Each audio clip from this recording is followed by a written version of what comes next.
really excited today to introduce to you Sue Geelan. Did I pronounce that correctly? You did. Okay. And she works at Metanao Counselling. After a very painful childhood, Sue has forged her way through a life earning a Master of Counseling degree.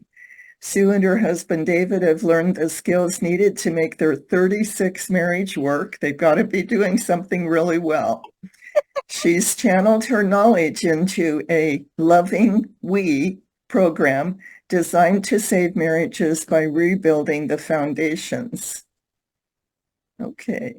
We're going to learn more about this program in just a minute, but in the meantime, Sue, congratulations for your article published in Authority magazine recently and for having the courage to create your Loving We program.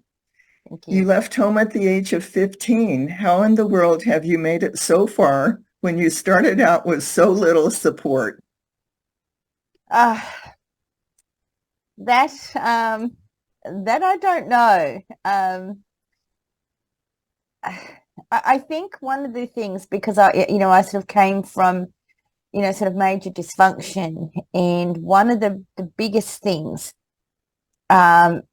is that I never took the blame, or how if we've come into dysfunction, it's always my fault. Mm-hmm. And we then feel guilty as adults and all that sort of stuff when it's not. You're a kid. What the heck do you know? Mm-hmm. At times in terms of, adult stuff that may have sort of happened. And so I've never taken the blame. I've never sort of said it's my fault. That's so unusual. Most children assume it's, somehow their fault. Yes. And to tell you the truth, I'm not sure why I thought that, but I'm sort of going, you know what? No. Good for You know, you. it's sort of like, no, that's their stuff. That's definitely not me.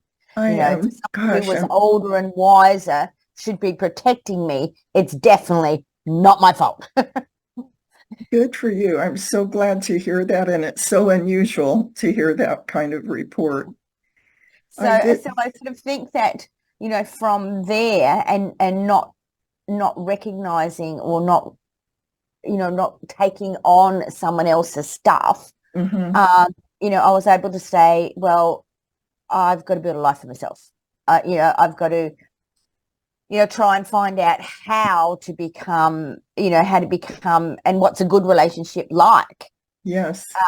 And what's the elements involved and how do you have a good one, and all this sort of stuff. So that's when I sort of started, I suppose, being curious about other people and their relationships and what they do and how they do things, and what would they have wanted to have changed, what's important to them. And I sort of just almost like a sponge, I was just soaking all this kind of information in. And then when I was 23, that's when I met David. So we're looking 15 to 23, all that learning. I was doing aged care nursing at the time. I went to a college to do secretarial course, and that's where I met David at college. And we sort of started hitting it off, and I actually gave him an out.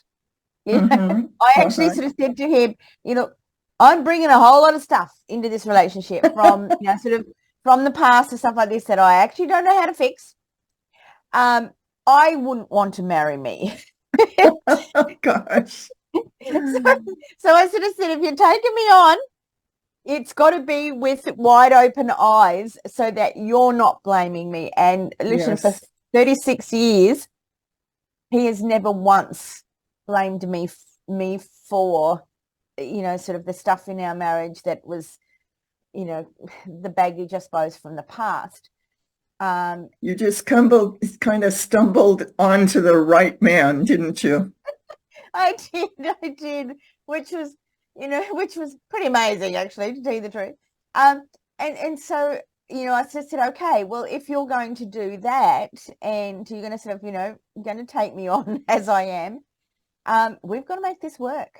I Mm-hmm. said, we've really got to make this work because, as I said, I just don't have the emotional energy to You were have more totally vulnerability. committed, and that's what you asked of him, was to be totally committed.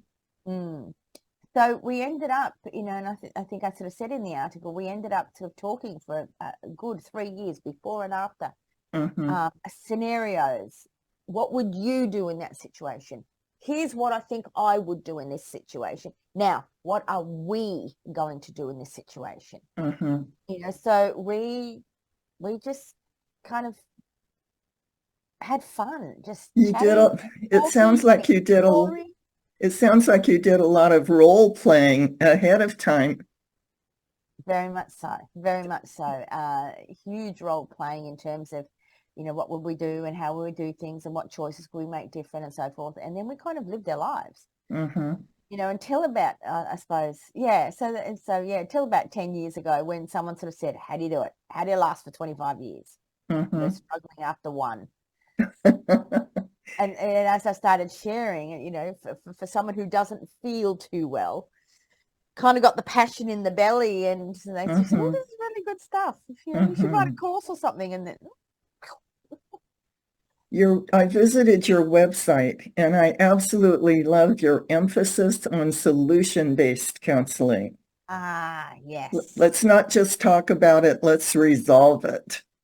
yes, And that's the thing. And it, I sort of feel as if I'm kind of disrupting the counseling industry, because what we do as counselors, what do? We go back to the past. We've got to explore the past. We've got to process what's going on and how do we do things. And I'm going, really? mm-hmm. It hurt you the first time. Why would you want to go back and relive it again? Mm-hmm. Because I found out sort of in my studies that our brains cannot tell the difference between what we imagine and Mm-hmm. reality. If Yes. we've imagined something, then it's real. Mm-hmm. So if we have a trauma and we're going back to tell the story of the trauma in order to process it, we're just reliving it with Yes. all the associated emotions that we've already attached to that past. And we just keep reliving and reliving and reliving. And it's killing us. I applaud you for upsetting the traditional model of counseling, because I've done the same thing. I guess that's why I understand what you're saying and agree wholeheartedly with it. In a nutshell, can you tell us why solutions, well, you just did. You told us why solutions are your emphasis rather than traditional therapy. So let me go on. You listed as a misconception that my partner will complete me. When you married, did David complete you? He didn't, he didn't complete me. It was more that he enhanced what was already there. Okay. And I think that is what, that is, I suppose, what, marriages should be about, is that if we sort of say, if we sort of saying, okay, well, partner, you being in my life means I'm complete. So if you're not in my life, I'm no longer complete. And therefore we hold on to them just a little bit and we kind of because Yes. we want them to make us feel good. We Yes. want them to make us, sort of complete us in some Mm-hmm. way. Whereas, I've got this sort of statement that I use in my program, which is, in order to have an amazing we, you must have a strong sense of me. Mm-hmm. And you have to have that strong sense of me. You've got to be able to sort of say to your partner, do you know what? I don't need you at all. I don't Mm-hmm. need you to validate me. I don't need you to praise me. I don't need you to complete me in any way. I'm already complete within my own self. But boy, do I want you, because Mm-hmm. you enhance what's already there and you help challenge me to become better, to grow better, to Mm-hmm. enrich my life, simply because you're challenging me to become better. I love what you just said. Just love it. So what work had you done to complete you? either before you met David and probably for the years since then, as you continue to do your own work, how do you complete yourself? Um, I didn't, to say that, I didn't do much, sort of, I suppose, work on myself in terms of that. But one of the things that I did do is that through experiences, so, I had dysfunction, and I'm going to be honest, and I hope that's okay for you and your Of readers. course. Is that, and I'm talking dysfunction, I'm not talking anything that's, I'm talking, my father was basically a pedophile. Okay. That's what we're talking about. That's abusive. Absolutely abusive to the extreme. Very much so. All right. So that's where I come from. My mum was an authority. She was a very old school authority. Kids should be seen and not heard. But she was a matron of the hospital. So she was working 2 till 10, 6 to 2. She wasn't around to protect us. Okay. So that's where I'm sort of, when I'm talking abuse, I'm talking, yes, severe abuse. Yeah. So it's that. And because I didn't take it on, I can sort of say that it's just a fact. It just happened, and I'm okay with that because that's his stuff, not mine. But what happened is that in between 15 and 27, I had 4 significant people die on me. Okay. One was my very best friend. Other 2 was the only boy in my teenage years who wanted me for me. He ended up dying in a car accident. So my best friend died in a car accident. This boy died in a car accident. Wow. My mum, 4 days before my 21st birthday, she was killed in a pedestrian accident. Wow. And then my first child. Oh dear. my first child was born, had no head. Oh, sweetheart, I'm so sorry to hear that. Yeah. So in that 10 years, I had 4 significant. And it was around that time that I didn't need to process stuff and things like this. It's that time to sort of say, you know what? There is nothing that this world can throw at me that I can't handle. I feel invincible because I've had all that, and there is nothing left that it can throw at me that I can't handle. And so it was in that point, and whether you've gone, your readers have gone through traumas and stuff like that and realize that you've come out the side, take that on board to sort of say, you got through that. You so got through that. You can let it go, leave it in the past, leave it where it's supposed to be. All right. And to be able to say, you know what? I've gone through all this stuff. Man, I'm invincible because if the world throws something at me, you know what? I will handle it. So I don't have to live my life in fear or waiting for the next thing to come on, or what I sort of say, the next boulder that comes into my life. I don't have to fear because I'll handle it, because I handled all that. You did not take on the persona of a victim. You refused to be a victim. Refused.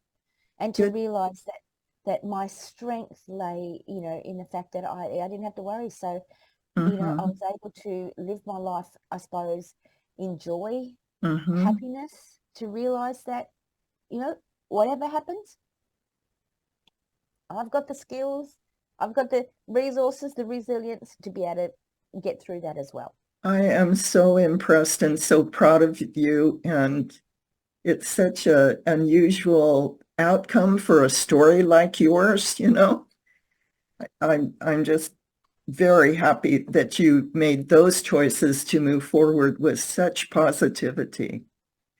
And I think in spite of where I've come from, in spite of the baggage. Yeah. You've been David and I, married. You've been David married and for I, 36 years. Name some of your couple habits that have kept your love alive. Probably one of the big things, touch. We're always holding hands. Mm-hmm. You know, we're always, as we times go past in the kitchen or something like this, we give each other a kiss. Touch is a big thing because it's the thing that keeps the spark going. Mm-hmm. You know, it's the sort of thing that keeps us connected, that we're connected through touch with another person. It kind of gives us the warm fuzzies. Yes, it does. You know, it's a warm fuzzies, and I do have a theory, okay, and I do have a theory, if I may share with you the theory, is that my husband used to come in and snuggle me, and I'm the hot one in the family, and he's usually the cold one in terms of Uh-huh. temperature. So he would come in and sort of snuggle up to me at night because I would always go to bed first, and he would come up and he'll snuggle me. So he's the cold fish, and I'm going, okay, I'm bracing myself here.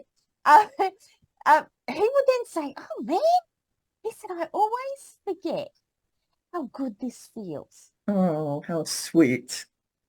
And that is my theory. And is the fact that I think nature has given us the ability to forget how Mm-hmm. good it feels when we hug, we cuddle, we kiss, we make love, we do all this sort of stuff. Right? Mm-hmm. We forget how good it feels. Mm-hmm. And you can get to a point, in time when dysfunction starts to sort of come into the relationship, that touch then disappears because we are angry, we are annoyed. And so we don't want that. And the fact that we forget how good it feels, we could be going months without, a touch or without a kiss or without something like this. And the connection that you have, the spark Mm-hmm. that's within your relationship, just starts to disappear because we forget how good it feels. Yes. Because David had a word for this, because he said if we remembered each and every time, it would become like semantic saturation. It'd be so saturated in our minds and our memories that it become meaningless. Mm-hmm. And the fact that we forget is, to me, a miracle, because every time then we do hug and kiss, it feels like the first time. It's a gift all over again. Yeah, that keeps going. Yeah. Right, but we've got to sometimes be intentional about it, because otherwise, simply because we forget, we just won't do it. And then the connection and that that warm fuzzies just start dissipating. You mentioned in your article that gratitude also plays a big role in your relationship. Tell us about that. I think one of the things, and it was an old girlfriend of David's before me, and she used to always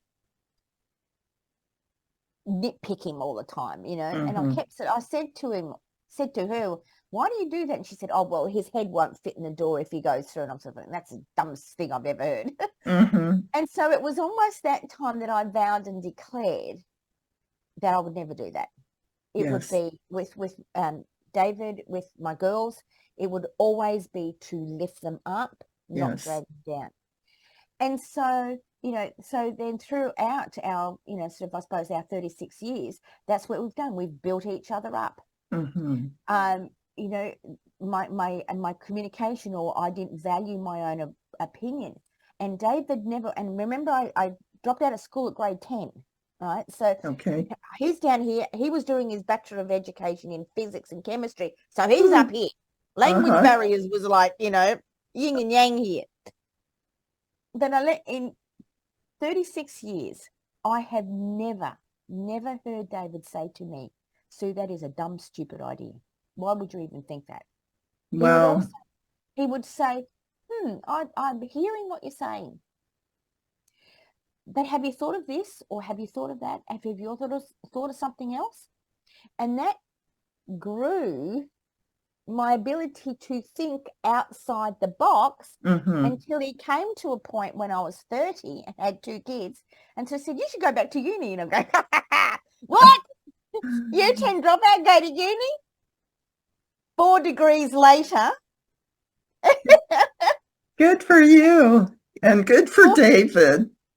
you know, and this is, I suppose, the gratitude is that, the gratitude of, how he enhances my life. And it's like Hmm. always, saying to him, David, I really appreciate this is what you do, and I really appreciate, and so grateful that you're in my life. And sometimes I'll just look at him. He says, what are you looking at? I said, I still can't believe that we're married. I'm still sometimes Oh, go back into, the, yes. the abuse or something like this, and sort of go, are we really, I got to pinch myself here. Are we really this happy Hmm. after 36 years? Because this I don't know, we're either fluked it or must be doing something right. You were, your husband reminds me of my late husband because he was so supportive of me. He believed in my intelligence and thought I could do anything I wanted to. He's the one that encouraged me to go back to school and get my master's degree. There you go. Oh, It, I would not you be just where I am today if it hadn't been for all of his encouragement. same. And that's, guy, you've just nailed it. That's what relationships can do when you're in a Yes, good one, is yes. that if we're already complete, you already had the stuff in you. Hmm. He believed in you Right. to enhance what's already there. Yes. He didn't have to change you. He didn't have to, sort of say he's right and you're wrong. He didn't have, he took what was there, and by encouragements and support, he allowed you to grow to become the Hmm. amazing you that you are. And that's what relationship does. That's why we get into relationships. And That's why, if we don't know how to do that, those skills are something we can learn, though. yes. Appreciation, gratitude, lifting each other up, those are skills that people can learn that don't know them automatically. Yeah. And I think one of the things that I said, you sort of said you really liked it, which is my sort of statement, is that relationships is always about an invitation. Yes. Always about an invitation. And therefore, oftentimes we get into a relationship where we feel it's our right Mm-hmm. to own the other person, Mm-hmm. right? Simply because you've agreed to marry me, therefore I own you. And I have the right to control you. Yes. Whereas if we could change the thinking and change the focus to sort of say, wow, I feel so grateful and so privileged that you, beautiful, amazing you, would choose to share your life with me. Yes. And if we have that appreciation, again, we would just love each other a little bit better. Mm-hmm. We wouldn't take each other for granted. And they would become the most precious person in the world that we would be protecting, devoting, bonding with, building up, sharing, and we wouldn't Mm-hmm. be pushing them down, and we wouldn't be doing all the other things that dysfunctions do. Sometimes it's just that major change in mindset. What an amazing home you've given your two daughters with you and your husband's relationship as their model for relationship. Yes. Except for I don't know whether they would like it, because, well, they do now, but before they would sort of go, mum and her words of wisdom again. Of course. and and I'm Of course. and and I'm sort of saying, here's my clients who are sort of like literally, my words and everything like that, and they're soaking it in because they want their relationship, sort of to be well and things like this. And Yes. then my kids are sort of saying, you're just mum. It's like, okay, Yeah. it's okay, guys. It's all right. At least you've sort of seen. And fortunately, for them, they both met their partners when one was 17, one was, I think, 19. Hmm. They're now in their 30s, and they're Yes. still together after 10 odd years now. Oh, So that's wonderful. they've got long and happy marriages of their own self, because and I'm hoping I can take some of the credit. Yes. Or we David and I can take some of the credit in being that amazing model. So, you know, as parents and things like this, it's it should be your goal to, you know, be the people to show your kids just what an amazing relationship could be. And sometimes we just need help. I agree That's what wholeheartedly. I'm here for. I'm so happy for you, happy for David, happy for your children. And it's so impressed with the journey of soaking up knowledge that you've been able to put to work in your own relationship. You have, in talking with David, you have a no interruption rule, either a talking stick, a timer, scheduling talk nights. Explain a little bit about this no interruption rule. Usually, usually we're opposites. You know, that's why opposites attract. And one of the oppositeness that we have is, you know, some person, one of the person in the couple, is a get to the point, and the other person is a meander, and we meander through backstories and all this sort of stuff. Yes. And so oftentimes for the person who wants to get to the point can interrupt or override the person who is meandering a bit, you know, by sort of saying, hey, what's the point? Get me to the point. Or I just want the point. What is all this rubbish? You know, I just want the point. Give me the point. So that we can talk over each other and we're not listening, and we sort of then start to get, you know, emotional, or, you know, emotional in terms of, and then one person who's meandering because that's you need to know the backstory in order to get to the point. Yes. They're now feeling unheard. Yes. They're now feeling, you know, that what they're sort of thinking and feeling, and, you know, this, you know, their stories or their interpretation and that sort of stuff is not important. And so sometimes, you know, this is when I just said, sometimes if you need to, you know, get a stick, you know, kind of, okay, I've got the talking stick. If I've got the talking stick, you just listen, you know, if it comes to that. And so that we can then just sort of say, okay, and then we can turn off, you know, we can turn off that voice going, get to the point, get to the point, get to the point, and just to be able to be present and listen to, you know, so that both of you feel heard. But then the person who's meander, to make it shorter a bit, not long. So there's kind of, you know, David, one of David's my saying, swings and roundabouts. Swings and roundabouts. I think one of our most important needs after food, clothing, shelter is to be heard. Yes. It's such a vital need, and it's being able to listen and hear your partner and vice versa keeps the connection close, doesn't it? It's huge, right? Because, you know what, I suppose going back to that feeling of privilege. Yes. Is sort of saying to the point of, I want to know, you know, I know what I know, but I don't know what you know. Even after 36 years. I don't know what David knows, and he knows a heck of a lot. And so, you know, he could sort of tell stories and stuff like that. And I'm just almost feasting off his every word, because he's got so much knowledge, so much information, that I'm curious. And when we're curious about each other, we're not sitting there going, okay, hurry up and finish. Yeah. You know, I'm curious. I want to know what you think. I want, you know, I want to understand where you're coming from.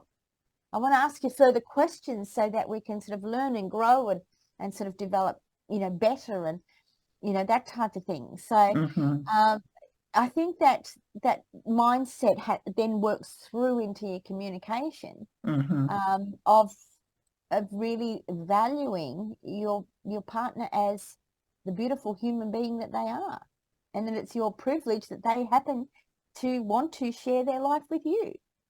And none of us stay the same. You know, we age, we grow, our needs change. We need to keep up with those changes with each other. Yeah, very much so, because we sort of grow as an individual, and if you don't communicate and you miss growing together, you start to grow apart, and then Mm-hmm. it becomes, well, I don't know you anymore, Mm-hmm. because we're not curious enough Yes. to have those conversations. Such a great point, Sue. I just love everything you're saying. I'm hoping those who are watching the video will go to Authority Magazine and read your entire article, because you had so many great tips in it. And if you happen to live in Australia or Sydney and want to contact Sue, the name of her website is Metanao, metanao.com.au. So thank you for your patience in getting our setup going today. Took us a few minutes, but we figured it out.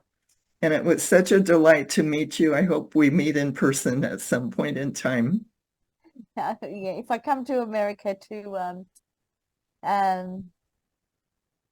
yeah, because I'd love to take my program over there to help you guys out. Okay. We can use all the help we can get. So if people even in America, Canada, and so forth, I lived in Canada for 5 years. Uh-huh. I lived in Edmonton. So if you want to reach out, there's always Zoom. Uh-huh. And let's sort of see if we can get your relationships, back on track. Not just to where you are, but where the heck you want to take it, because Where you can take it. That's your passion, isn't it? Very much so. That's your passion. Such a delight to meet you. Thank you for the time you gave me today. And this video will be linked to your written article on Authority Magazine. Thank you very much. Bye-bye. Bye.